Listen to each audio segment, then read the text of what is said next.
It's the real news. I'm Aaron Matek. The Palestinian prisoner hunger strike has been suspended after 40 days.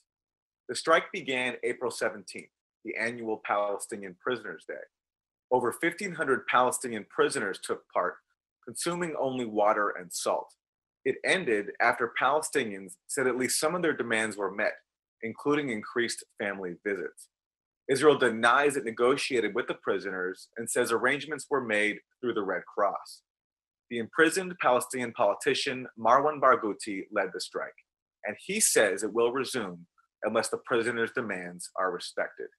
Joining me is Sahar Francis, General Director of the Ramallah-based Adameer Prisoner Support and Human Rights Association. Sahar, welcome. Hello. Thank you for joining us. So as I said, the strike has been suspended. Can you clarify where things are at right now? Because Marwan Barghouti, as I also said, has threatened to resume it. Of course, it depends on the implementation level where the prison system would implement or not. This is what the prisoners usually, after each hunger strike, they declare that they suspend till they find that the prison system started with implementing what the agreement was including about the improvements, mostly on the daily level of the daily life demands. So actually in this case as well, this is why Marwan Barghouti declared that it's suspended. And if in the coming future, like next 2 months, 3 months, the prison system will not respect the agreement, I think they will rethink about either starting a hunger strike or another actually tools that usually they use in resisting the prison system policies. And in terms of what those daily demands are, can you talk about the context in which this hunger strike took place? Of course, when they started, the most alerting issues that they were demanding, the family visits issue and lifting all the restrictions that the family visits are subjected to, the solitary confinement use as a punishment, the administrative detention issue, the other punishments that these prisoners face on the daily level, the education that is restricted and actually banned since 2012, and educational stuff and other demands that are related to the health conditions and the health conditions inside the prisons, the health treatment, the lack of health treatment, and so on.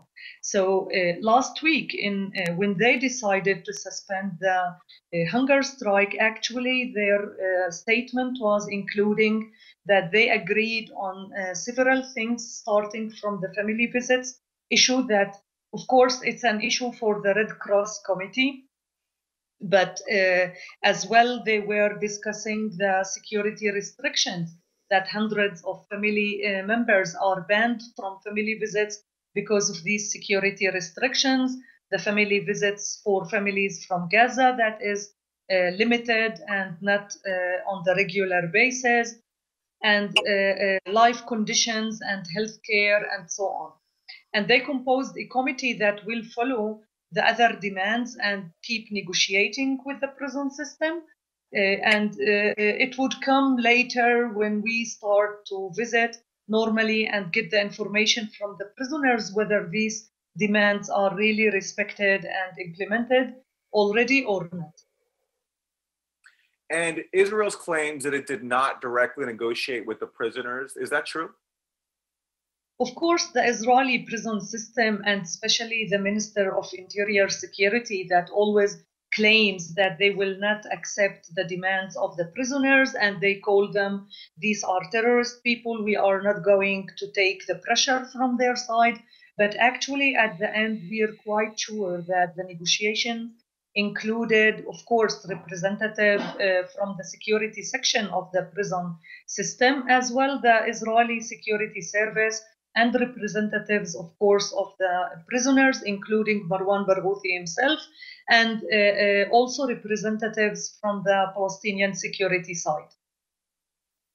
And there's a broader political context to this, right, in terms of negotiations between Israel and Palestinian leaders, in the sense that in the past, the Palestinian prisoners have been key sticking points in negotiations. When there have been agreements made, Israel has agreed to release some Palestinian prisoners, but then it's rearrested them and used them as bargaining chips. Can you talk about that context? Yes, of course. Was always the Israeli policy since Oslo and maybe before Oslo. Some of the prisoners who were released in negotiations also in the 80s were rearrested in the Second Intifada. And after the Oslo agreement, actually, the Israeli side were always using this rearrest issue in order to put pressure on the Palestinian leadership and the Palestinian political parties.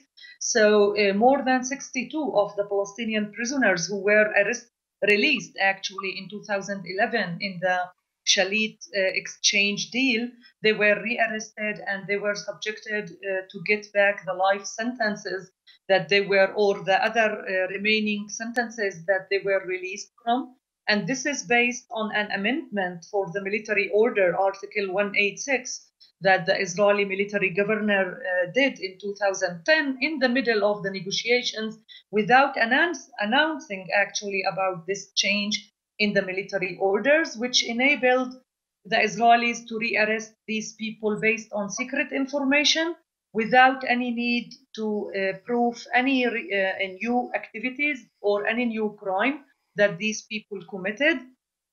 It's enough to claim that you were not respecting the conditions of the release, and this is the reason for the rearrest. Of course, the Israeli side are very aware about the importance of the prisoners issue, and that any Palestinian party, and especially the PA, will never negotiate without including the issue of the prisoners. So this is why they manipulate and use the prisoners as bargaining chip, actually. Okay, and so on that point about the Palestinian prisoner issue being so important to Palestinian society, can you talk about what impact this prison strike has had on Palestinian society? You have Gaza ruled by Hamas, the West Bank ruled by Ramallah, but you saw a mass outpouring of support from pretty much everybody for the prisoners.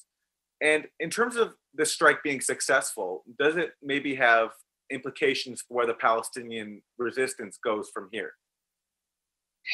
Exactly. I think the Palestinian prisoners case is the uniting issue in the Palestinian society. Whether you're from Fatah or Hamas or any other political party, we all unite about the prisoners case, and especially when they initiate a hunger strike, so then the level of solidarity in the Palestinian society increase. And this is what we experienced in the last 2 months, that there was much activism on the street. And this is the hope that part of actually the message through the hunger strike coming from the prisoners themselves asking for unity and asking the Palestinian society to go back to find a creative way of resisting, because we are still suffering from the occupation.